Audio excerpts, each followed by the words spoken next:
सुहावा के नवाही गांव लुधवाला में मैट्रिक की एक तालिबा गांव के एक लड़के के इश्क में मुब्तला हो गई और उससे शादी करने पर तुल गई। लड़का भी मैट्रिक का तालिब इल्म था और गुर्बत का शिकार था। ये किस्सा क्या रंग लाया आप भी देखिए, क्योंकि कोई देखे न देखे शब्बीर तो देखेगा। रक्षा कच्ची पक्की सड़क पर दौड़ रहा था। रक्षा कुछ दूर आगे गया तो एक स्कूल तालिब इल्म ने उसे रुकने का इशारा किया और ड्राइवर के साथ ही बैठ गया। रक्षा थोड़ी दूर गया तो लड़के ने शीशे में देखा कि एक खूबसूरत लड़की किताब पढ़ने में मसरूफ थी। फिर अचानक दोनों की नजरें मिली। रक्षा एक इमारत के सामने रुका। लड़के ने हिम्मत करके एक लड़की से बात कर ली। तुम्हारा भी पेपर है? हाँ, तुम्हारा भी? हाँ यार, साइंस का पेपर है, बहुत टेंशन हो रही है। तुम्हारी कैसी तैयारी है? अच्छी है। लुधवाला से हो? हाँ, और तुम? यही पास के बराबर वाले गांव से। अब ये बताओ, आपके पास इंग्लिश के नोट्स हैं, कल पेपर है। हाँ, तुम्हें चाहिए? सही है, फिर पेपर ख़त्म होने के बाद बात करेंगे।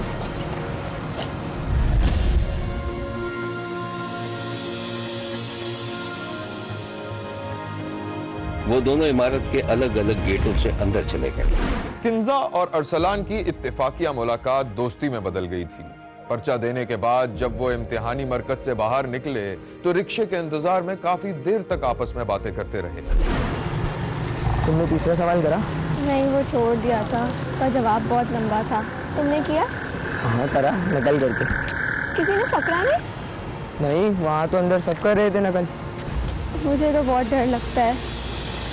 यार शाम को मैं तुम्हें कॉल करूँगा तो मुझे इंग्लिश के नोट्स समझा देना। नहीं नहीं, कॉल नहीं करना। तुम एक काम करना कि गांव के चौक पर आ जाना, मैं तुम्हें किसी बहाने से नोट्स दे दूंगी। रक्षा! रक्षा! रक्षा वाले ने अरसलान की आवाज सुनकर रक्षा मोड़ा और उसके पास आ गया।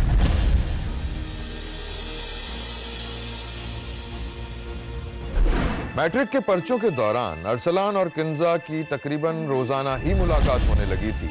अब अरसलान हिम्मत करके किंजा के गांव के चक्कर भी लगाने लगा था और किंजा भी किसी न किसी बहाने से उससे मिलने आ ही जाती थी। अरसलान कंजा के गांव में एक चौक के पास टहल रहा था। सामने से कंजा हाथों में कुछ कागज लेकर आती दिखाई दी और अरसलान के पास से गुजरते हुए उसे थमाकर आगे बढ़ गई।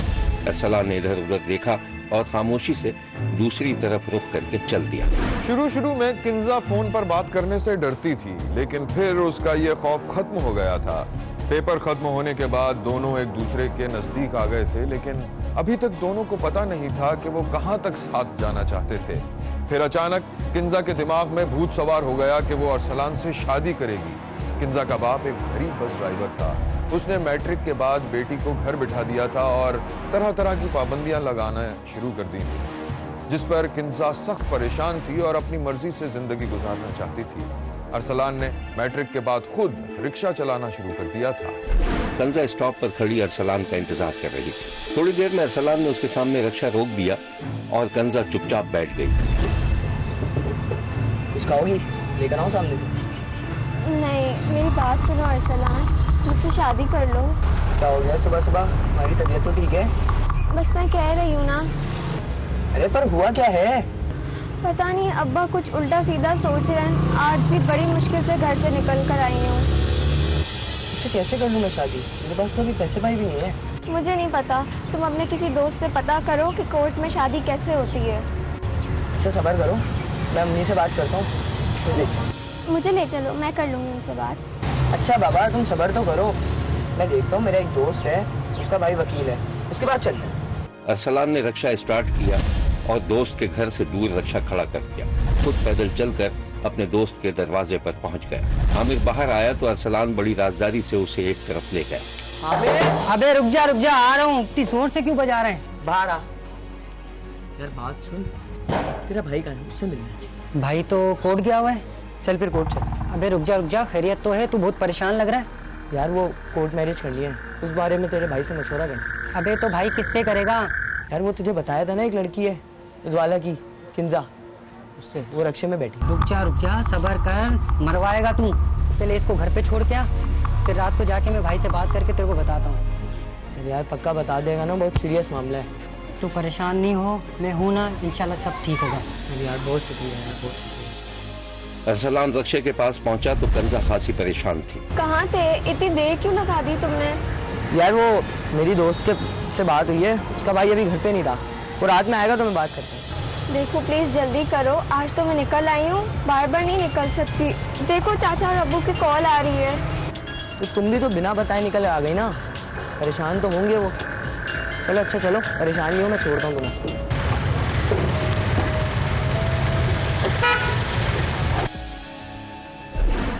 किंजा के चचा और वालिद को यकीन की हद तक शक हो चुका था कि उनकी बेटी किसी अजनबी रास्ते पर चल पड़ी थी। उसकी निगरानी की जा रही थी, लेकिन किंजा मौके की तलाश में थी। एक सुबह शब्बीर ने देखा कि कंजा घर से निकली और पैदल चलती हुई एक जगह पहुंची तो अरसलान उसका इंतजार कर रहा था। वो रिक्शे में सवार हो गई। जल्दी निकलो यहाँ से। तुमने वकील से बात की? हाँ, आमिर के भाई से बात हुई थी, वो वहाँ पे कोर्ट पे हमारा इंतजार कर रही है। अरसलान ने रक्षा भगाना शुरू किया और आमिर के घर पहुंचकर रक्षा रोक दिया। वो दोनों अंदर पहुंचे तो आमिर के वकील भाई ने उनका इस्तकबाल किया। आओ भाई बच्चों आओ, क्या फैसला किया तो तुम लोगों ने? भाई हम शादी करना चाहते हैं। शादी करना चाहते हैं? नाम क्या है तुम्हारा? किंजा अशफाक। हंगामा कर देंगे घर वाले तुम्हारे तो। लाओ शनाख्ती कार्ड दो। वो तो अभी बना नहीं है। शनाख्ती कार्ड नहीं बना? उम्र क्या है तुम्हारी? 15 साल। बेफॉर्म? वो घर भूल आई। ना शनाख्ती कार्ड और ना बेफॉर्म। ओ भाई ये शादी नहीं हो सकती। भाई कुछ करें। क्या करें? ना शनाख्ती कार्ड ना बेफॉर्म, अगवा का केस बन जाएगा। ये शादी नहीं हो सकती। भाई समझा करें। भाई 2-3 साल तुम लोग इंतजार कर लो, तुम लोगों के लिए यही बेहतर है। चलिए आमिर मैं चलता। भाई अरसलान देख, सोच समझ के फैसला करियो। खुदा हाफिज।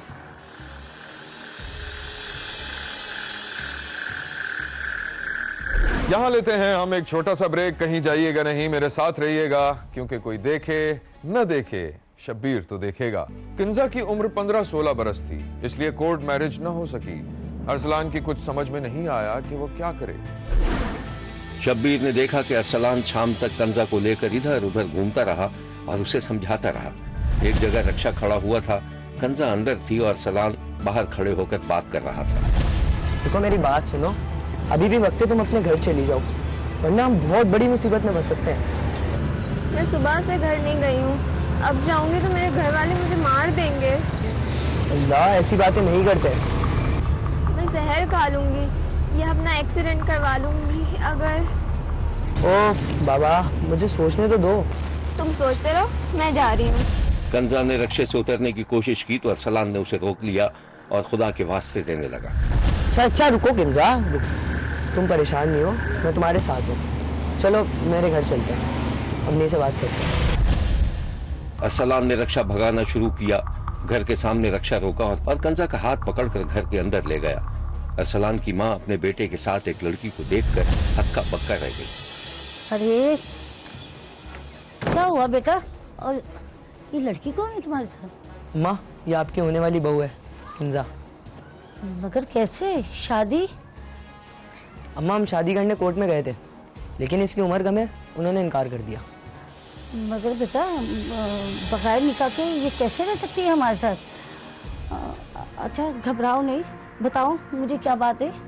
मैं अपने घर नहीं जाना चाहती, वो लोग मुझे मार देंगे। अम्मा ये सही कह रही है, वो मुझे भी नहीं छोड़ेंगे। या अल्लाह। अच्छा मैं कुछ करती हूँ। क्या नाम है तुम्हारा? किंजा। किंजा, मैं कुछ करती हूँ, घबराओ नहीं तुम लोग, ठीक है?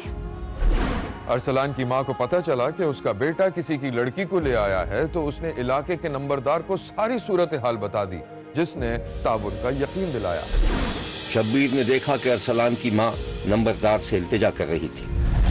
सलाम चौधरी साहब, चौधरी साहब मेरी मदद करें, मैं तो बुरी तरह फंस चुकी हूँ। अच्छा मैं कुछ करता हूँ, लड़की के इलाके के नंबरदार से बात करता हूँ, लड़की के बाप को राजी करें ताकि। आपका बड़ा एहसान है चौधरी साहब, वैसे तो अल्लाह मालिक है। अल्लाह मालिक है, भी अल्लाह मालिक है। नंबरदार की कोशिश से किंजा उसके बाप के हवाले कर दी गई, इस वादे पर कि जब उसकी उम्र 18 साल हो जाएगी तो अरसलान से शादी कर दी जाएगी। लेकिन सूरत हाल मुख्तलिफ साबित हुई। किंजा को घर में बंद कर दिया गया। शब्बीर ने देखा कि कंजा दरवाजे तक आई तो उसके चचा ने उसे घूरा। किंजा तुम्हारा बाप अगर घर पे नहीं है, तुम क्या समझ रही, तुम्हें कोई देख नहीं रहा? क्या करे दरवाजे पर? चाचा वो सब्जी वाले की आवाज थी। छोड़ो सब्जी वाले को। अगर तुम्हें दोबारा दरवाजे पे देखा तो तुम्हारी टांगे तोड़ दूंगा मैं। जाओ अंदर। कंजा खौफजदा होकर अंदर भाग गई। एक दिन शब्बीर ने देखा कि सुबह के वक्त कंजा घर से खामोशी से निकल गई। चाचा ने खटपट की आवाज सुनी तो उसके कान खड़े हो गए। शब्बीर ने देखा कि कंजा का चाचा घर से निकला, कंजा का पीछा किया और उसे गोली मारकर फरार हो गया। कंजा जमीन पर पड़ी हुई तड़प रही थी और फिर उसकी मौत वाक़ई हो गई। पुलिस को एक नामालूम लड़की की लाश की इत्तला मिली तो वो हरकत में आ गई और फिर वो कातिलों तक पहुंच गई और उन्हें गिरफ्तार भी कर लिया। लड़की का जो चच्चा है, उसका नाम इखलाक है, वो उसके पीछे भागा है। जब उसकी आंख खुली है, उसने देखा है कि लड़की घर में मौजूद कोई नहीं है। वो चला गया पीछे और पीछे जाके उसने रास्ते में उसे रोका है। उसको बाकायदा जो है वो डांट डपट की है, फिर उसी की जर्सी उतार के उसके सर पे बांधी है कि ताकि मैं इसके साथ अगर कोई जुल्म ज्यादती करता हूँ तो उसकी आवाज़ गाँव तक ना जाए। उसके बाद उसने पिस्टल निकाला है। पिस्टल निकाल के जो है उसने कंपटी पे फायर की है, जो लड़की के जो है ना वो कान के ऊपर दाएं तरफ से लग के बाएं तरफ से जो है वो आर पार हो गया। कि ये अफसोसनाक वाक़या करने के बाद इसका जो चचा था वो मौके से फरार हो गया। हमने जब इब्तदाई शवाहिद हासिल किए और इब्तदाई मालूमात ली तो ये ब्लाइंड केस था, तो उधर से फिर हमने जो शवाहिद लिए, इसके चचा का कंडक्ट पता चला, उसकी गैर मौजूदगी का पता चला, मौके से खोल का पता चला, ये पता चला कि ये पिस्टल जो है इसके चचा के पास था। तो इस तरह से हम तलाश करते करते इसके चचा का पता लगा कि वो लाहौर में है की तरफ भाग रहा है। तो पुलिस की जो रेडिंग टीम्स थी, इन्होंने इसको मोटरवे के करीब, लीला के करीब जो है वहाँ से इंटरसेप्ट करके पकड़ा और फिर जाहिर है जब हम उसको लेके आए तो उसने अपनी तमाम कहानी सुनाई और कन्फेस किया कि मैंने ये जुल्म किया। जी, इसमें मैं अर्ज करता चलूँ कि जैसे कि आपको डीपीओ साहब ने बताया है, इसमें पहले दिन जो है वो हमारे एसपी साहब इन्वेस्टिगेशन डीपीओ साहब की बड़ी वाज़ेह हदायत थी कि चूँकि ये एक ऑनर किलिंग है और ऐसा ही हमें महसूस हो रहा था कि ये ऑनर किलिंग में एक बंदा मुद्दई बनेगा और दूसरे बंदा जो है वो मुलजम होगा, तो इनका इरादा यही होगा कि कल को हम राजीनामा कर लेंगे। तो उसमें हम ऑनर किलिंग के हवाले से जो है वो 311 पीपीसी ऐड कर चुके हैं। तो हमें कभी यकीन है, हमें भरपूर एतमाद भी है कि अदालत इंशाअल्लाह उनको सजा देगी। शब्बीर ने सुहावा में एक कम उम्र लड़की के कत्ल पर अफसोस का इजहार किया है। शब्बीर का कहना है कि अगर लड़की की ख्वाहिश का एहतराम किया जाता तो शायद ये अफसोसनाक वाकया कभी पेश नहीं आता।